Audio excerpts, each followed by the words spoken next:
Ok, vamos a comenzar como siempre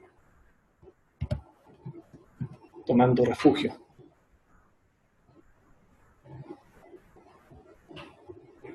Ya no es necesario, ¿cierto?, dar demasiadas indicaciones, pero hemos dado hartas explicaciones de la práctica. Así que, como generalmente solemos hacerlo, ¿cierto?, vamos a tener una motivación pura. Podemos enfocarnos, ¿verdad?, en el Buda, ¿cierto?, recordar sus cualidades, sus actividades, visualizarlo incluso mentalmente.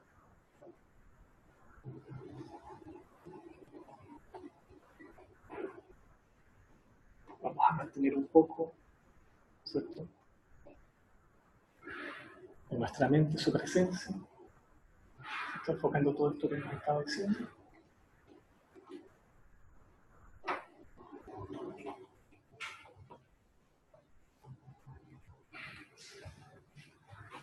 Una vez que tengamos una idea clara, una visualización clara también, estamos visualizándolo, entonces podemos ir ahora por refugio. Budam Sharanam Gacchami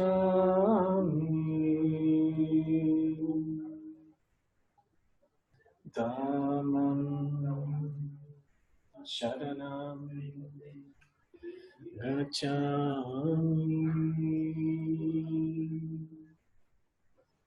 Sangam Sharanam Gacchami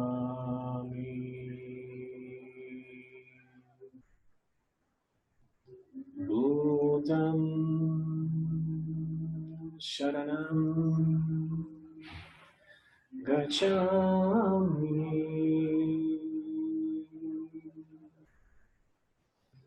Dhammam Sharanam Gacchami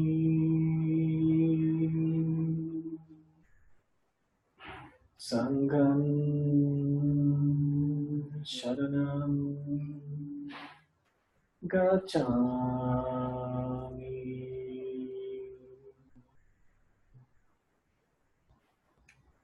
Buddham Sharanam Gacchami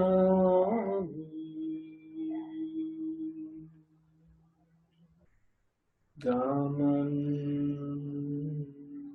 Sharanam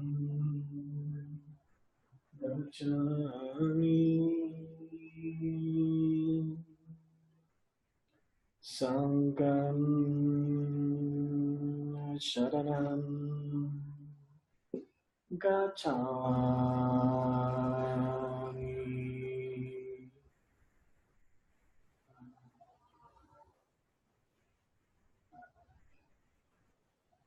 Estamos visualizando al Buda, lo disolvemos, ¿cierto?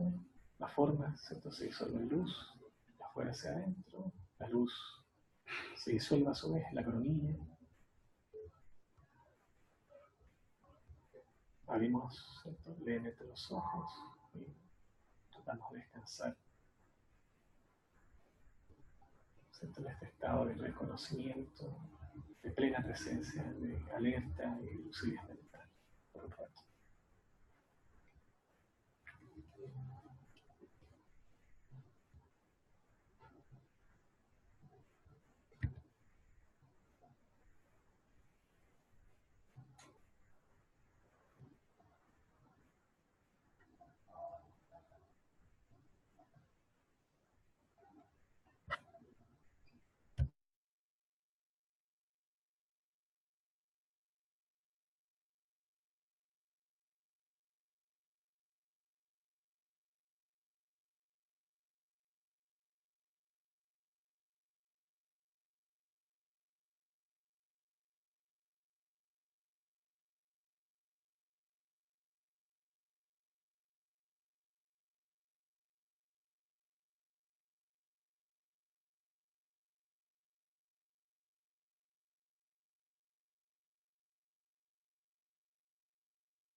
Muy bien.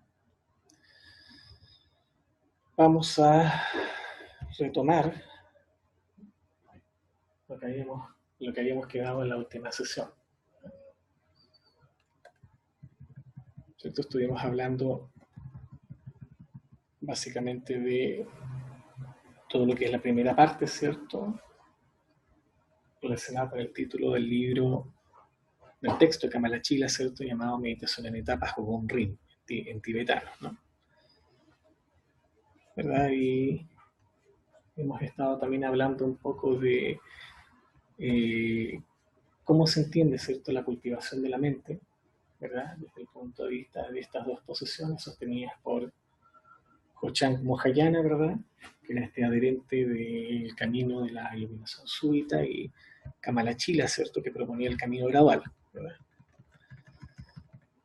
Y explicamos que lo que hacen los maestros generalmente, ¿cierto?, es mostrarle al alumno que el estado natural, ¿verdad?, ¿cierto?, el estado natural de nuestra mente, ¿cierto?, no es realmente la creencia que nosotros tenemos con respecto a lo que parece que fuera realmente esta mente natural, ¿cierto? Entonces lo que comúnmente entendemos como mente natural es realmente una creencia errónea y está referida básicamente a la mente condicionada, la mente habitual, la mente confundida, ¿cierto?, la mente que experimenta sufrimiento, ¿verdad?, y que ilusoriamente es tomada como natural. Entonces explicamos que generalmente los principiantes piensan que cualquier cosa que se les ocurra, ¿verdad?, o que acontezca de modo aparentemente espontáneo, es considerado erróneamente como esta mente natural, pero es difícil realmente reconocer lo que es verdaderamente natural de lo que es un estado artificial de la mente, ya que dijimos por tiempos inmemoriales, ¿cierto?, ciertas tendencias adquiridas se han hecho tan habituales que parecen ser algo natural en nuestra mente. Entonces pusimos el ejemplo del borracho, ¿verdad? Es como el borracho, por ejemplo, que desde que tiene memoria siempre ha estado ebrio, de tal modo que no sabe cuál es su estado natural y piensa que su estado natural es su propia borrachera. Entonces dijimos que lo mismo nos ocurre a nosotros. Entonces, la tarea de los maestros es mostrar al alumno que el estado natural no es estar borracho siempre, no es el estado de confusión permanente. Lo que hace el maestro, entonces, es mostrarle al alumno por un instante el verdadero estado de la mente, lo que se conoce, ¿cierto?, como introducir al discípulo en la naturaleza verdadera de su mente, o de su verdadera mente, ¿no? Reconocer, experimentar, ¿verdad?, la introducción directa a la naturaleza de la mente que el maestro estaba mostrando. Entonces se puede distinguir la diferencia entre la mente clara, lúcida, ¿cierto?, esta naturaleza de la mente, y la mente confundida, la diferencia entre la mente bodhicitta, ¿cierto?, la mente de compasión y sabiduría, y la mente ordinaria común. Entonces es este primer paso, ¿cierto?, fundamental en la práctica del budismo, y uno debe reconocer eso, ¿cierto? Dijimos introducir a la naturaleza de la mente, que es el primer paso. El segundo es decidir por sí mismo, por uno mismo, qué es la mente iluminada y qué no es la mente iluminada. Y al descubrir la naturaleza de la mente, que es el tercer paso, ¿cierto?, al descubrir la mente iluminada, debemos mantenernos en ese estado natural, ¿cierto? Esto es lo que se conoce en el sistema de la meditación Dzogchen como los tres principios de Garab Dorje, ¿cierto? Garab Dorje fue el primer maestro humano, ¿verdad?, que comenzó la transmisión de la línea del Dzogchen. Entonces, ¿cierto?, dijimos que cuando se habla del estado natural no nos referimos al estado de confusión habitual, sino que al estado último de la mente. Entonces dijimos que es fundamental reconocer que este proceso del Bhavanakrama, ¿cierto?, de la meditación en etapa, tiene como objetivo que se reconozca esta mente natural, ¿cierto? Y obviamente implica que uno separe, ¿cierto?, esta mente natural de lo que es la mente confundida. Entonces, en ese sentido, todas las escuelas budistas hacen lo mismo, ¿cierto? Este mismo maestro Garab Dorje decía que lo primero que uno debe hacer es introducir y reconocer, ¿cierto? Después uno debe diferenciar y separar, y tercero, mantenerse y relajarse en el estado natural. Esta es la forma entonces más sencilla de explicarlo. En ese sentido, dijimos también desde el punto de vista del Mahamudra, que es el otro sistema, es el otro de los sistemas superiores de meditación en el budismo, se dice algo muy similar, ¿verdad? Primero se entiende la diferencia entre la mente confundida y la mente iluminada, después se reconoce que la mente confundida también es parte de la misma mente, ¿cierto? De la mente natural, de la naturaleza de la mente, por lo cual en este caso no hay que separar, no hay necesidad de separar nada. Y se reconoce que ambas, ¿verdad?, no tienen real diferencia, por lo tanto todas las contradicciones se resuelven y la mente permanece en su estado natural en razón de este reconocimiento. En el Dzogchen, el método es un poquito distinto. Primero se separa, se diferencia o distingue entre mente confundida y mente iluminada, y después se entiende, o se debe entender, que ambas no están separadas, que la mente confundida viene de la mente natural y por lo tanto son de la misma naturaleza, y así es posible permanecer en este reconocimiento. Entonces la base de todos estos métodos reside en entender que la mente natural no pudiera conocer las cosas, ¿cierto? Que si la mente natural no pudiera conocer las cosas, no podría equivocarse, ¿cierto? Y esa capacidad de conocer es lo que distingue a la naturaleza de la mente, por lo tanto, es importante reconocer que la fuente de la mente confundida es la mente sabia, ¿cierto? Es la naturaleza de la mente. Y que en última instancia su naturaleza es la misma. Al reconocer esta naturaleza, las oposiciones y tensiones se resuelven y es posible eliminar la raíz de la confusión y con ella los estados emocionales derivados, como lo son la agresión, la ira, el apego, ¿cierto? O compulsión. Por lo tanto, en el fondo no hay diferencia entre estado iluminado y estado de confusión, porque ambos vienen o tienen como base la misma base, ¿cierto? La misma naturaleza única. En un principio, entonces, es necesario separarlas, ¿cierto? Separar lo que se llama samsara y nirvana. Es decir, si se entiende claramente la diferencia entre la virtud y la no virtud, se puede entender entonces en qué punto ambas se vuelven inseparables. Es decir, que ambas son expresión de la naturaleza de la mente. La confusión, que es la causa del samsara, ¿verdad?, puede ser eliminada por el reconocimiento de la base, de la verdadera naturaleza de la mente. Y es entonces que puede comprenderse como samsara y nirvana son exactamente lo mismo. En ese sentido, ¿verdad?, hay una gran diferencia entre samsara y nirvana, en un sentido práctico. Hay una gran diferencia entre los dos. Entre estados mentales negativos y estados mentales positivos. Pero aquí el método es comprender que la naturaleza de la mente está primordialmente libre de estos estados. Y sea que esto sea realizado espiritualmente por medio de separar y realizar directamente el estado liberado, o por la realización de que incluso los estados no liberados son de la misma naturaleza, ¿cierto? O vienen de este estado liberado, ¿verdad?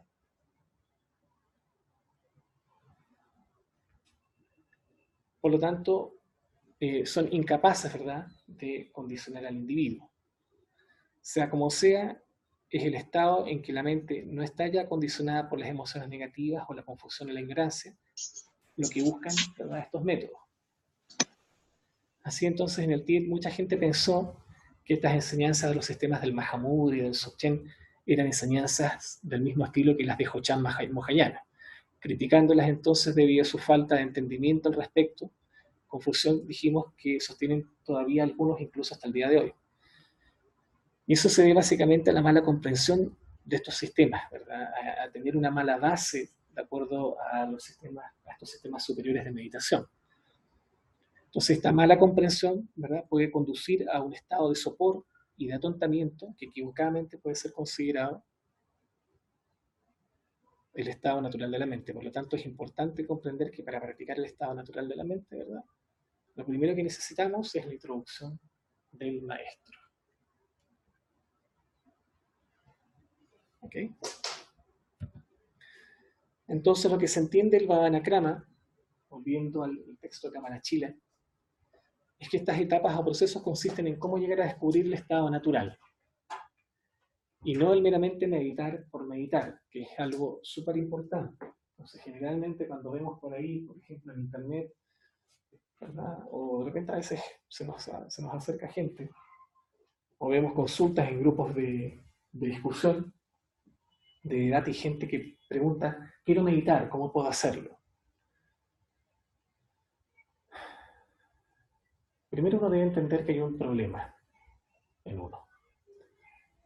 ¿Cierto? Ese problema es nuestro estado de confusión. Debemos primero entender cómo funciona, ¿cierto? ¿Verdad? Nuestra mente, observando un poco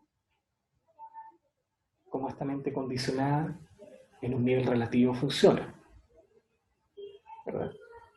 Si nosotros no entendemos cómo funciona esta mente en su nivel relativo,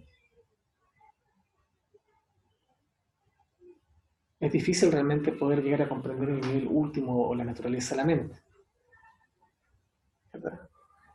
Entonces lo que hacen, ¿cierto? Todas estas enseñanzas del Buda, las enseñanzas más fundamentales del Buda, es mostrarnos un poco dónde podemos buscar las causas de nuestro sufrimiento, de nuestros problemas, de nuestros obstáculos.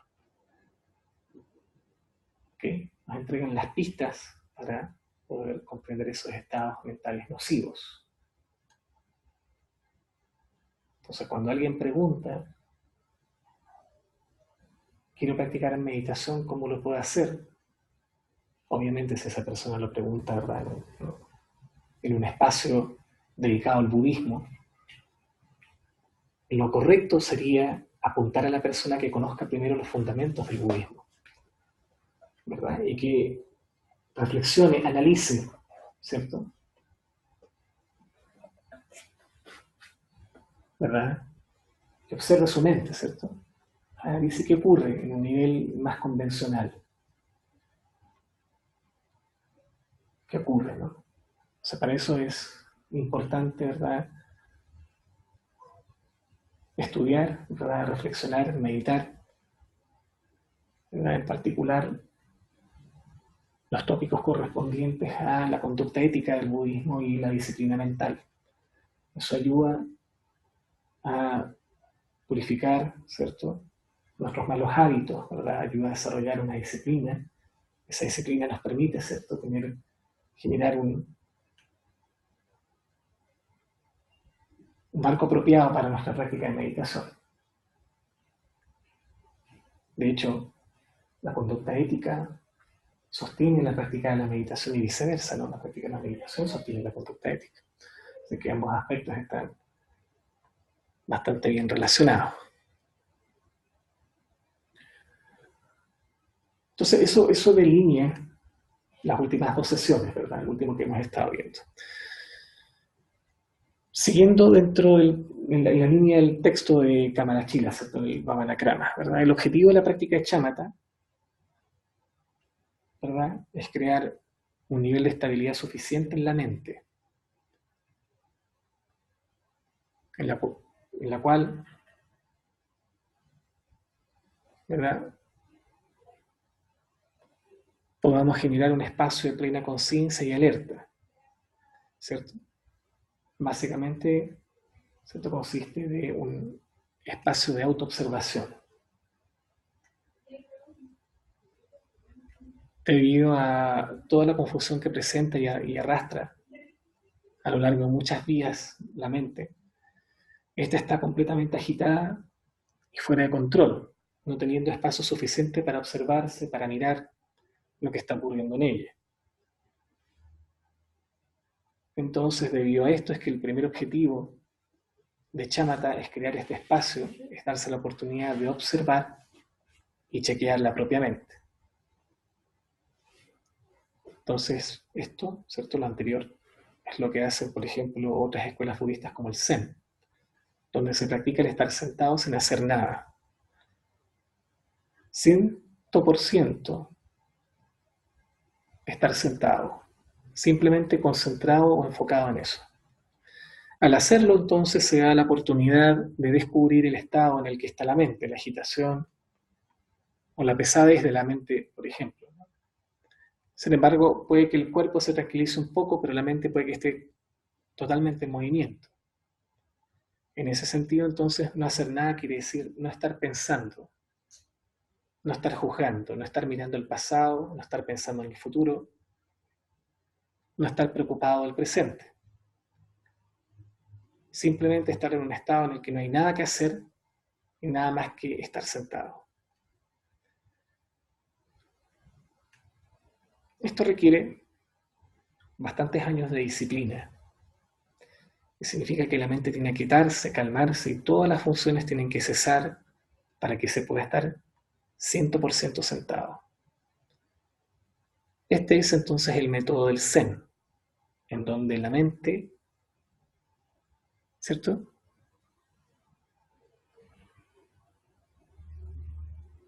¿verdad?, a través de esta técnica, ¿cierto?, por medio de la simplicidad máxima, ¿verdad?, nos permite la posibilidad de estar a solas con ella, ¿verdad?,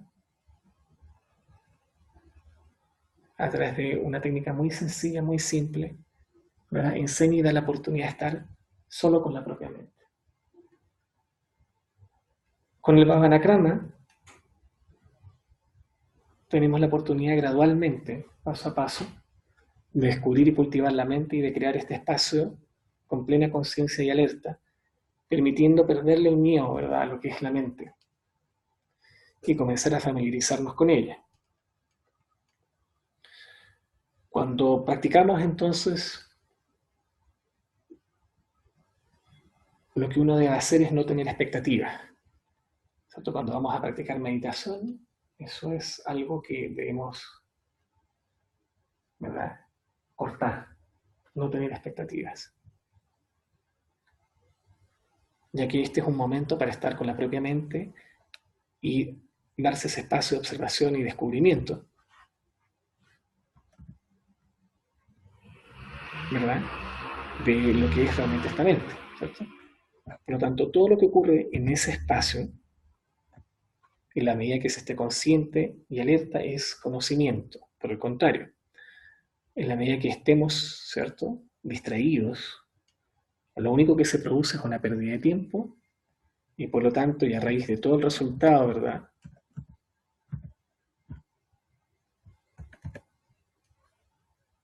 de esta experiencia de descubrirse, conocerse, es que se hace suma importancia contar con alguien, contar con la ayuda, ¿cierto?, la guía de un maestro que nos guíe y nos enseñe, y en el peor de los casos contar con la guía de un practicante serio, de un amigo del Dharma que nos pueda orientar, ¿verdad?, que nos pueda indicar al menos los pasos iniciales.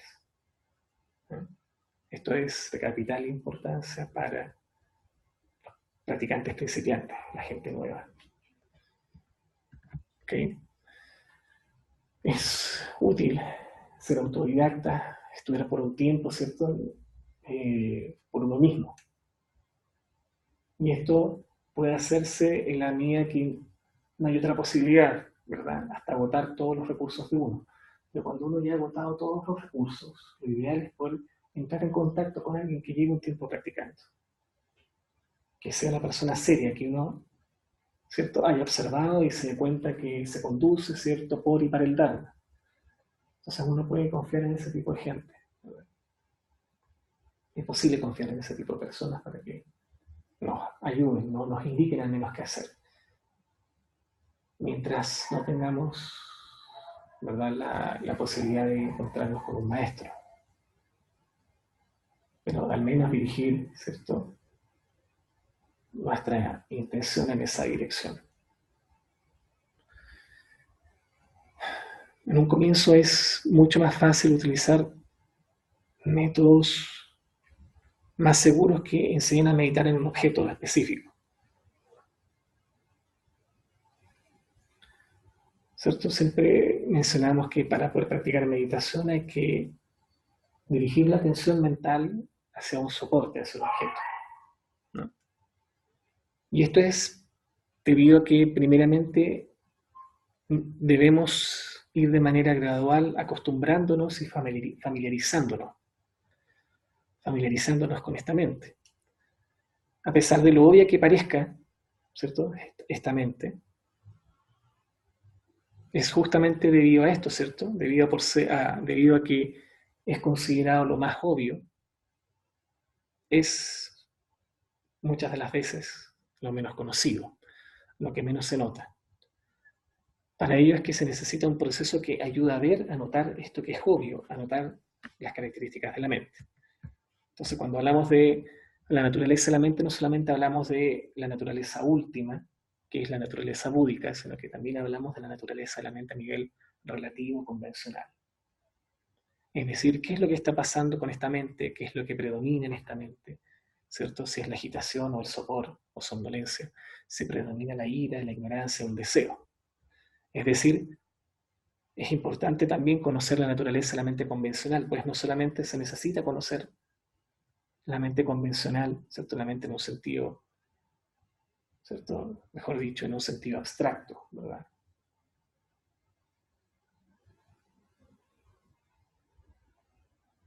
¿Cierto? Especialmente cuando hablamos sobre, o escuchamos, ¿verdad? O leímos, ¿cierto? Acerca de ideas como naturaleza búdica, naturaleza de la mente, que son en general muy románticas, muy poéticas, bonitas, ¿verdad?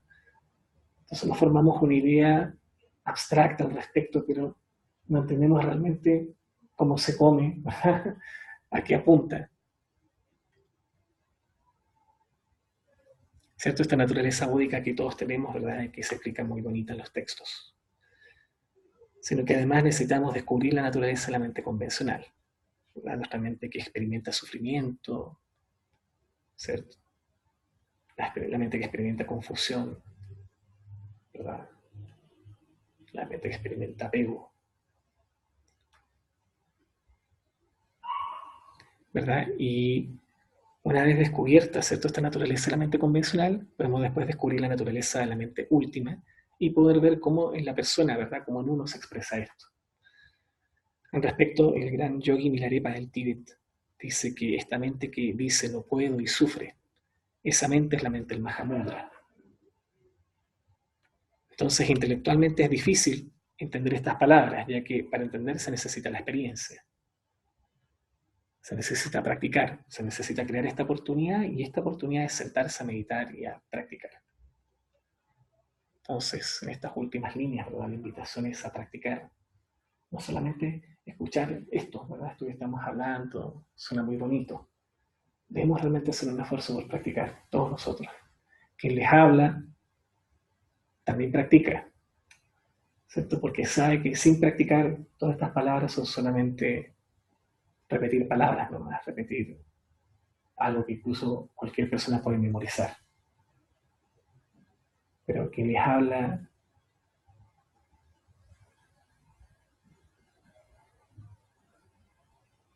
sabe perfectamente bien que es necesario poder practicar para poder explicar, ¿verdad? Que para poder explicar uno tiene que tener certeza de lo que está diciendo. ¿Cómo es posible tener certeza si uno no lo ha puesto en marcha, ¿cierto? Si no lo ha puesto en práctica. Entonces debemos hacer un esfuerzo por practicar también, todos nosotros. Ok, vamos a un break, un descanso de 10 minutos y volvemos.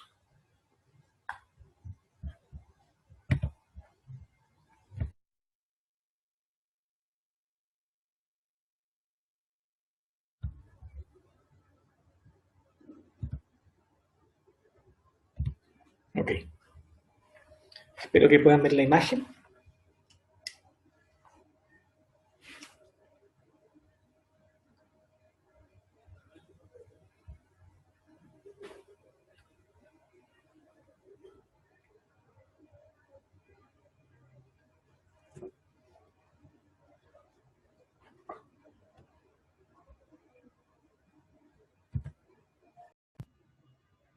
Bien, espero que, espero que me estén escuchando y me estén viendo la imagen.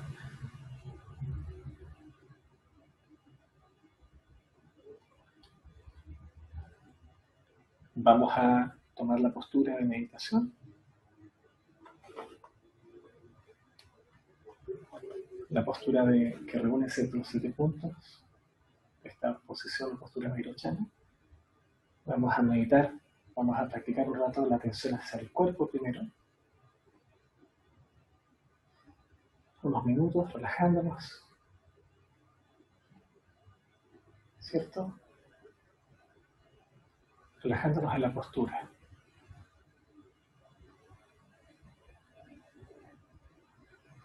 manteniendo la postura firme, erguida, ¿verdad? Inmóvil.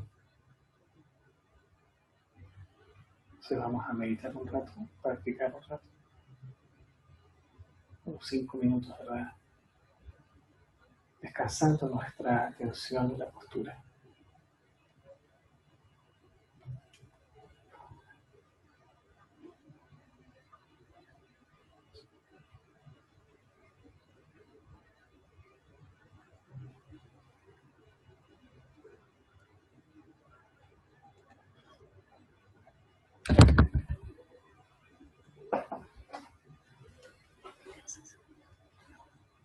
Cierra los ojos.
Ok, muy bien. Soltamos la postura, tiramos las piernas un momento para descansar,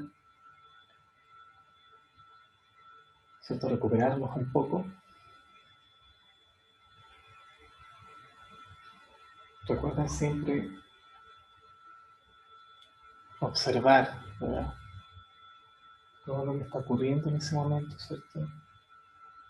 Todo lo que ustedes pueden, ¿cierto? Ver en sus mentes. Entonces, si hay agitación, si hay somnolencia, ¿cierto? Si hay ira, agresión, apego, cualquier experiencia, ¿verdad? Es útil, como dijimos, ¿verdad? El, el, ¿cierto? Durante la sesión, ¿cierto? De la primera sesión, ¿verdad? Un poquito antes. Dijimos que todo lo que uno pueda observar, ¿verdad? Mientras está practicando ese momento de práctica, en ese intervalo de tiempo se vuelve conocimiento. Ahora estamos tratando de conocer nuestras mentes, de ver cómo funcionan realmente, de entender qué es esto, ¿verdad? ¿Cómo funciona esta mente, ¿cierto? Condicionada, esta mente relativa, esta mente convencional, para poder entender la mente última. Estamos todavía tratando de separar, ¿cierto? Mente confundida de lo que es no mente, de lo que no es la mente confundida. ¿Okay? Estamos tratando de reconocer eso, este aspecto.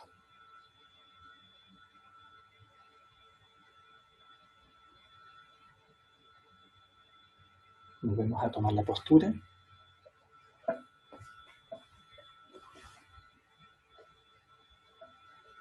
Lo que vamos a hacer ahora es... Aquí hay dos formas de poder hacer este ejercicio, este método. Podemos o bien cerrar los ojos y enfocarnos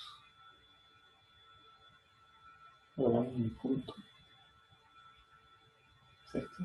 En el entrecejo, punto imaginario. Enfocarnos en esa sensación, ¿verdad? En ese punto imaginario, ¿verdad? O en la zona del entrecejo. Dirigir nuestra atención ahí. Esto puede ser hecho con los ojos cerrados o bien con los ojos abiertos. El resto es exactamente igual, ¿cierto? La postura no cambia, ¿verdad? Nuestra respiración de manera natural. Lo único que va a cambiar ahora es que en vez de enfocarnos, ¿cierto?, al cuerpo, vamos a dirigir nuestra atención en la zona del entrecejo. Vamos a practicar entonces de ese modo por unos minutos.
Muy bien. Soltamos nuevamente la postura, lentamente, siempre manteniendo el estado de presencia mental. Tratamos de recordar, ¿cierto?, que observamos en nuestra mente durante este lapso de tiempo que estamos practicando. Podemos además eso dejarlo registrado en algún lado, en algún cuaderno, ¿cierto? Donde estemos tomando notas, ¿verdad?, de nuestra práctica. Ya que así podemos fácilmente darnos cuenta cómo vamos progresando en nuestra propia práctica.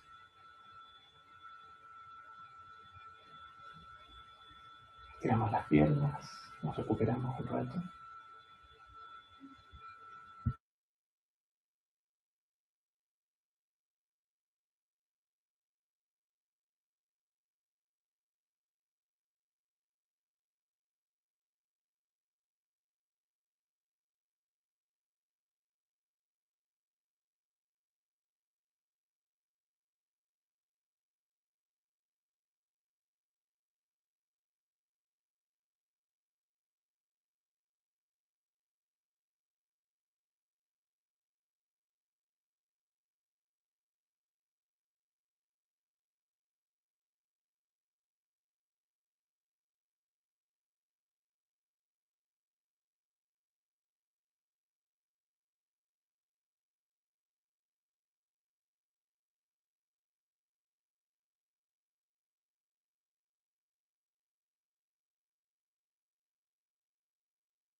Volvemos nuevamente a tomar la postura, por última vez.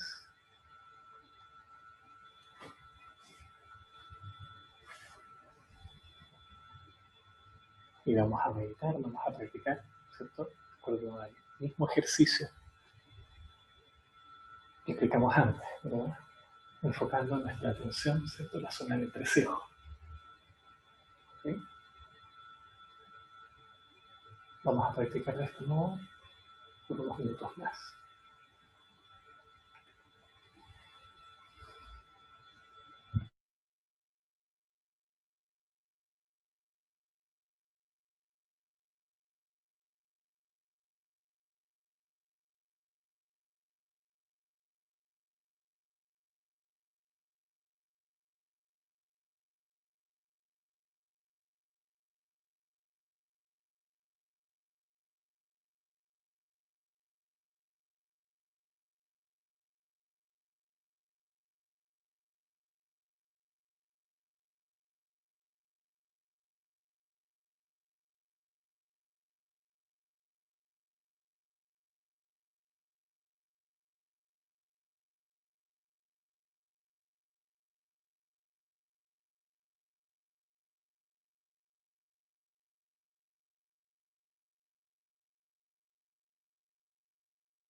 Ok, muy bien. Soltamos la postura lentamente, siempre manteniendo nuestra presencia mental. Estiramos las piernas, soltamos un poco el cuerpo, podemos pararnos un momento para que la sangre vuelva a irrigarse, especialmente hacia nuestras piernas, ¿verdad? Para evitar que se duerman. Podemos moverlas también un poquito para despertarlas, para evitar que se nos entumezcan.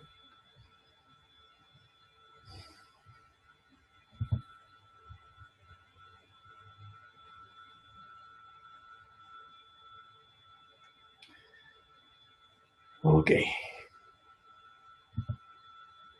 no sé si tienen alguna pregunta sobre lo que estuvimos explicando hoy día o sobre la práctica. Tú, Pablo, tenías una pregunta, déjame recordarla, que con la desconexión que tuvimos en el momento del descanso se perdió. Era, si mal no recuerdo, tú me preguntabas con respecto a la introducción directa, si es que es algo que solamente los maestros pueden, si es algo que los maestros pueden solamente introducir o, o es algo que uno puede descubrir por sí mismo. No sé si la pregunta, no sé si la pregunta está, iba por ese lado.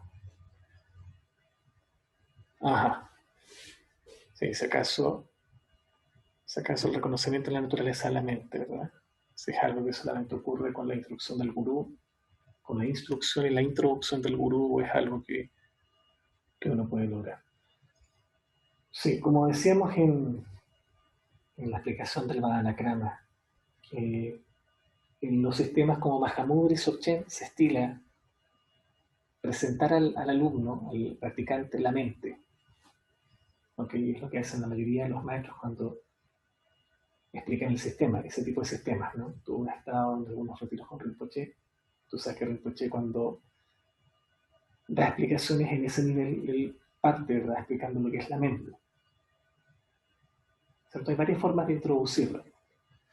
Una, a través de símiles, explicando al alumno aquello que es en la mente y aquello que no lo es. ¿Okay? Es difícil poder dar una explicación cercana porque la naturaleza de la mente es algo que uno debe descubrir por sí mismo, ¿cierto? Por lo tanto, las palabras limitan, podríamos decir en ese sentido, la experiencia, pero lo que hacen muchos maestros como un recurso útil, válido, es utilizar símiles, por ejemplo. Otra forma de introducir a la mente es, en estos sistemas, es a través de símbolos o directamente a través de mostrar el estado por medio de mantenerse, ¿cierto?, en ese estado de reconocimiento, o dicho de otro modo, a través de una práctica, a través de un método, ¿verdad? Entonces el maestro le dice, mira, haga esto, ¿verdad? Utilizando tal método, haga esto, como una forma un poco de que el mismo alumno pueda reconocer ese estado por sí mismo, ¿cierto? Entonces, pues, el maestro dice, bueno, ¿es ese el estado o no? Por lo tanto, la respuesta a tu pregunta es verdad, sí, es posible, no solamente a través de la introducción del maestro, es posible también a través de la propia práctica de uno, como decía el texto de la Anagrama, poder reconocer aquello que es mente convencional de aquello que es mente última. O sea que sí, sí se puede, pero eso implica que uno practique de manera regular, ¿cierto? Tenga una disciplina y práctica. Y puede que para que uno llegue a reconocer eso pase un buen tiempo. ¿Verdad? Es algo relativo en ese sentido, ¿no? Así que en pocas palabras, Ambos caminos funcionan, tanto un reconocimiento del maestro, la introducción del maestro, como el reconocimiento de la propia mente de uno, a través de la propia práctica, de la disciplina. ¿Okay? ¿Otra pregunta?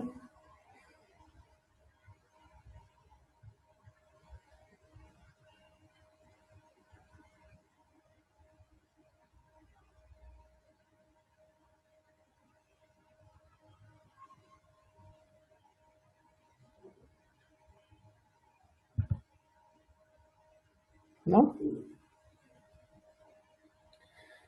Ok. Para las personas que tuvieron algún inconveniente, llegaron más tarde o no pudieron conectarse al principio, recuerden que está quedando grabado, así que estoy tratando de normalizar un poco, ¿verdad? Esta situación de andar, ¿cierto?, subiendo los videos a tiempo. No he podido por varias razones. No es justificable, pero para que supieran, ¿no? Esa es la razón por la cual me he estado demorando, en particular por razones laborales. A ver si hoy día en la noche o temprano mañana subo la sesión de hoy día y la sesión del viernes pasado. Y el sábado espero subir la sesión del viernes antepasado, que quedó pendiente, ya que la cual tuvieron ustedes algunos problemas de habla. ¿Ok? Vamos entonces a dedicar el mérito, ¿cierto?, para cerrar finalmente la sesión de hoy.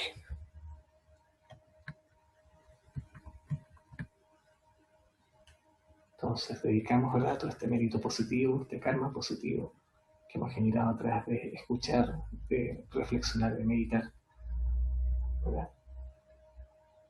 Todas estas explicaciones sobre el Dharma y sobre la práctica de la meditación para que todos los seres, ¿verdad?, puedan alcanzar, ¿verdad?, el perfecta budeidad, el perfecto despertar, la perfecta iluminación.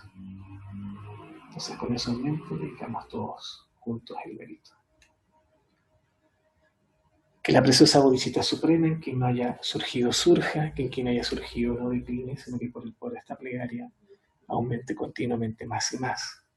Que la preciosa bodhisattva suprema, en quien no haya surgido surja, que en quien haya surgido no decline, sino que por el poder de esta plegaria aumente continuamente más y más. Que la preciosa bodhisattva suprema, en quien no haya surgido surja, que en quien haya surgido no decline, sino que por el poder de esta plegaria aumente continuamente más y más.